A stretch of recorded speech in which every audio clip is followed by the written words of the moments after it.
तर हा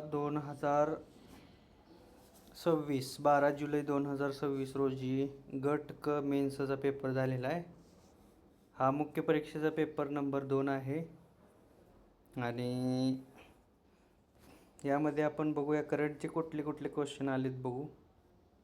तर पहिले 10 क्वेश्चन आहेत ते मॅथ्सचे आहेत. 11वा क्वेश्चन बघा. पुणे ग्रँड टूर 2026 ही भारतातील पहिली UCI 2.2 श्रेणीतील पुरुषांची रोड रेस म्हणून मान्यता प्राप्त होती. ही बहुटप्प्यांची आंतरराष्ट्रीय सायकलिंग स्पर्धा पुणे जिल्ह्यात आयोजित करण्यात आली होती आणि ती जागतिक सायकलिंग नियामक संस्थेकडून मान्य होती. तर UCI या संक्षेपाचा योग्य पूर्ण अर्थ कोणता आहे असं विचारलेलं आहे, म्हणजे त्याचा लॉंग फॉर्म विचारला UCIचा. तर याचा करेक्ट ऑप्शन आहे तो 2 नंबर, युनियन सायक्लिस्ट इंटरनॅशनल. हा 2 ऑप्शन बरोबर आहे. आणि 12वा क्वेश्चन बघा. दुर्गम गावामधील शाळाबाह्य मुलींच्या शिक्षणासाठी कार्यरत असलेल्या एज्युकेट गर्ल्स या स्वयंसेवी संस्थेचे संस्थापक कोण आहेत? स्वयंसेवी संस्था तर 2 नंबरचा ऑप्शन आहे सफीना हुसेन. तर हे त्याचे संस्थापक आहेत. 13वा क्वेश्चन बघा. डॉक्टर कृष्णस्वामी कस्तुरीरंगन अलीकडे बातम्यांमध्ये होते. त्यांच्याबाबत खालीलपैकी कोणते विधान सत्य नाही? सत्य नाही विचारलंय. बघूया काय काय विधान दिलेत. ते 2000 पासून TIFR परिषदेचे सदस्य होते. हे सत्य नाही, असत्य आहे. म्हणजे पहिलंच ऑप्शन उत्तर आहे. आणि सत्य बघू काय काय. त्यांनी 1994 ते 2003 पर्यंत इस्रोचे अध्यक्ष म्हणून कार्य केले. हे बरोबर आहे. ते NIP 2020च्या प्रमुख शिल्पकारांपैकी एक होते. बरोबर आहे. त्यांना पद्मभूषण आणि पद्मविभूषण पुरस्काराने सन्मानित करण्यात आले. हेही बरोबर आहे. पद्मभूषण, पद्मविभूषण आणि पद्मश्री ह्या पुरस्कारावरती गट क ला आणि गट ब ला वेळोवेळी क्वेश्चन विचारलेले आहेत. खालचा बघा. परत पद्मश्री पुरस्कारावरचा आहे. अंके गौडा यांनी 2026 मध्ये कोणत्या योगदानासाठी पद्मश्री पुरस्काराने सन्मानित करण्यात आले? अंके गौडा यांना बघा. तर त्यांनी ग्रंथालयासाठी आणि वाचनालय स्थापन करण्यासाठी किंवा त्याच्या खर्चासाठी त्यांना पद्मश्री दिलेला आहे.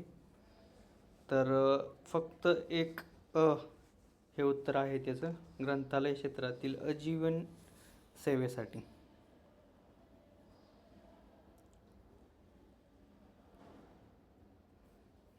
15वा क्वेश्चन बघा. 15वा. फेब्रुवारी 2026 मध्ये पंतप्रधान नरेंद्र मोदी यांच्या इस्रायल दौऱ्यादरम्यान कोणत्या भारतीय विद्यापीठाने हिब्रू युनिव्हर्सिटी ऑफ इस्रायल सोबत सामंजस्य करार केला? तर इस्रायल न्यूजमध्ये होतं बऱ्याच वेळापासून, म्हणजे तर 2 नंबर याचं उत्तर आहे नालंदा विद्यापीठ. तर दिल्ली वाटू शकते, दिल्ली जास्त ऑप्शन असा आहे, पण याचं उत्तर नालंदा आहे. जोड्या लावा. परत बघा. कार्यक्षेत्र आणि पद्मश्री. परत पद्मश्री वर विचारले. भिकल्या लाडक्या धिंडा पद्मश्री पुरस्कार विजेते आणि कार्यक्षेत्र दिलेत त्यांनी. भिकल्या लाडक्या धिंडा बघा. तरपा क 1 ला क आहे असं ऑप्शन बघा. पहिलाच ऑप्शन आहे 1 ला क. भिकल्या लाडक्या धिंडा बघा. हा तरपा आहे. तो एक मुलगा होता, म्हणजे त्यानं शाळा वगैरे काय शिकलेलं नाही, तरी पण तो ते तरपा हे वाद्य आहे. ते आपलं शेळ्या मेंढ्या राखताना जनावर राखायचा तो, शेळ्या, आणि ते घेऊन जायचं लहानपणापासून. त्यानं ते वाजवून ते त्याच्यात एक्सपर्ट झालेला होता, तर तो त्याला पद्मश्री दिलेला आहे बघा. तरपा. आणि अला 3 आहे बघा. कोण आहे? मानवी दुग्ध पेढी स्थापन करणे.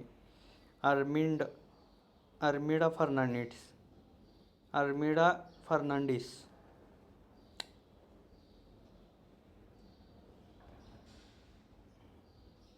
आणि ब ला 3 आहे. ब काय आहे? रंगभूमी आणि सिनेमासृष्टीत कोणी केलंय? तर सतीश शहा. आणि 4 आकडा आहे तो ड साठी आहे. रघुवीर तुकाराम खेडकर, व्यसनाविरोधात जनजागृती. तर ही गट कला ह्याच्या रिलेटेड परत क्वेश्चन येऊ शकतो बघा.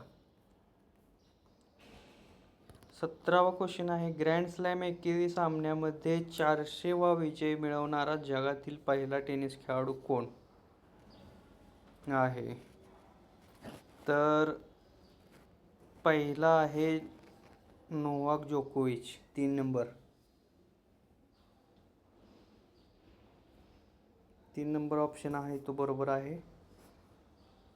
हे बघा, हे Roger Federer, Rafael Nadal, Carlos Alcaraz. हे काय एवढं न्यूजमध्ये नव्हतं, पण ही 3 नावं कायम न्यूजमध्ये असतात, त्याबद्दल एकदा सर्च करून ठेवा.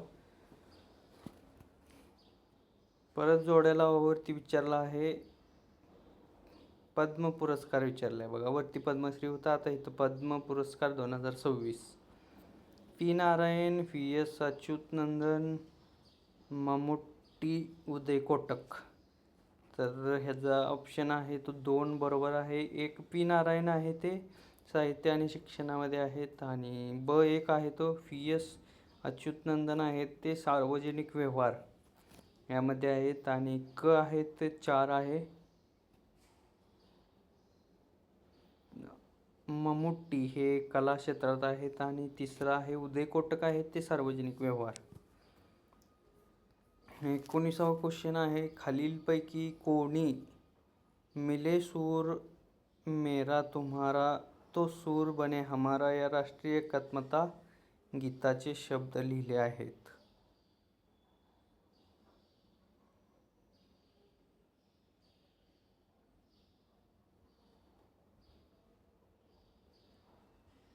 बहुतेक हे पियुष पांडे यांनी लिहिले आहे.